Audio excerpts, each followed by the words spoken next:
president glorified India's civilizational nationalism, a phrase increasingly used to justify a monolithic culture.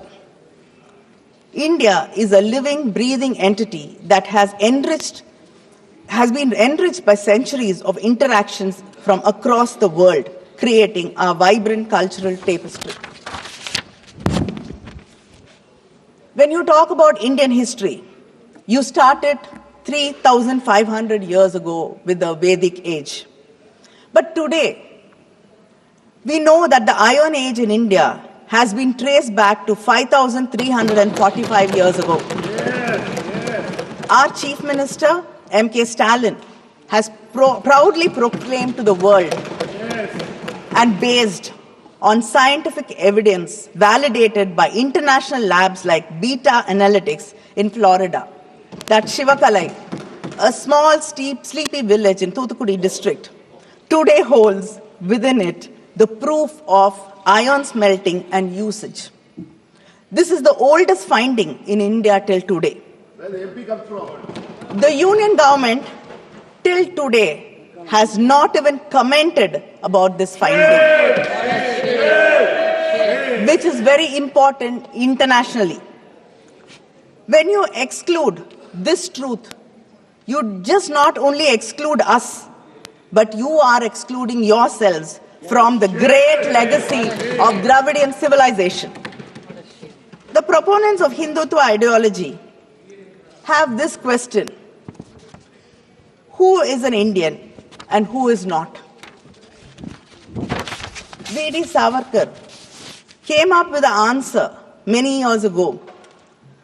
A loyal Indian is one who is attached to the geography of India, who is born in India and whose religion has indigenous roots. A Hindu means a person who regards this land from the Indus to the seas as his fatherland and as well as his holy land. But let me remind this House of the words of Sardar Vallabhbhai Patel, a Congress leader who you seem to have taken over and invoke frequently. In 1947, when it was suggested to him that India should be declared as a Hindu state, Sardar Patel replied, "We must not forget that there are, quote, that there are other minorities whose protection is our primary responsibility." In 1950, he stated, "Ours is a secular state." I like to underline, he said that ours is a secular state. And we cannot fashion our politics in the way of Pakistan is doing.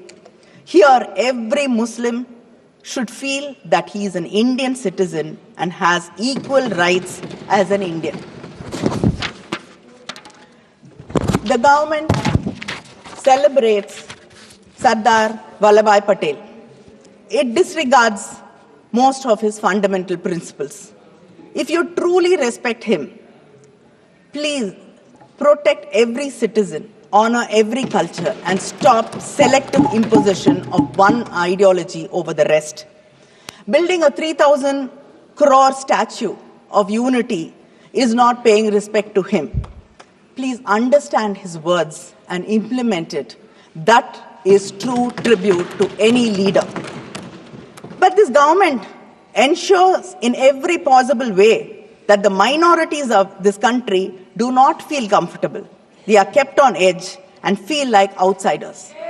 The CAA, Triple Talaq, the Work Board Bill, the Uniform Civil Code, mob lynching, and state excesses are the unending examples of how you push the minorities and make them feel threatened.